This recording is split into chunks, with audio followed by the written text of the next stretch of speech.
This is a demonstration for the application AQUAFinder.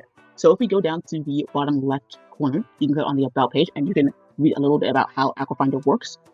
And I'll just demonstrate it right now because you don't really need to read it.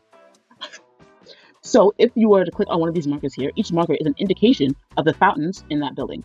So if you were to click on the bottom marker here for agriculture, you can read all the different fountains that are in this building. There are 4 in total. Whereas if you looked at the PDF that the university gave you, you would think that there would just be 1, but there's actually multiple, and you can see that in the building. And so let's say if you were to click on the lower ground floor,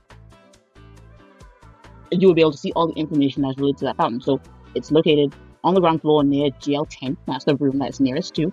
It's not on the bottom, and it's a wall. And when we say it's a wall type, it's basically built into the building. It's not a plug-in, and it's not in a room. So it's not in a staff room, for example. And it's not in a bathroom either. We would say that room. So let's say if you were able to find another fountain that was also in this building, and you wanted to add that to the map, you would come down to this contribute button here, and you would add all the information related to that map. So you would put in the building, the nearest room, whether it's in a bathroom or not, and you would select the type. Let's say it's like a staff room bathroom. You would select this in a staff room, and you would put it in the room. And you would add a picture, ideally, to help out, and then you would submit it along with your email. And you probably click this submit button.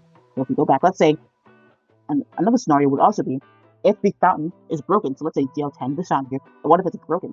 So then you would be able to come down here to the report button, and you would be able to write everything you need to know about that fountain. So the building, the nearest room to it, if it's in a bathroom, and the type of fountain it is in,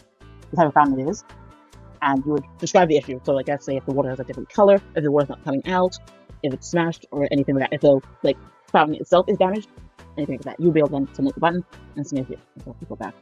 So the way that ideally AI would have been used within this application is through a function that I would like to call water routes. So let's say at the beginning of the day, I have a class in Henley Business School. So I have a class here, and then I have a class maybe in agriculture. I have a class in agriculture, and then I have a class in Knuckle Library.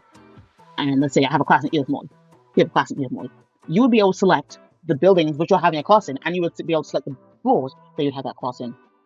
And then the AI will build a route for you so that you will be able to find water fountains whenever you're walking throughout the day. And the AI would also be able to use that data to assess which fountains are busiest at certain times of day, which allows students to find fountains that aren't as busy so that they are able to be more productive throughout the day, and it also saves money as well, because they don't have to buy water bottles, they don't have to buy any water or anything like that.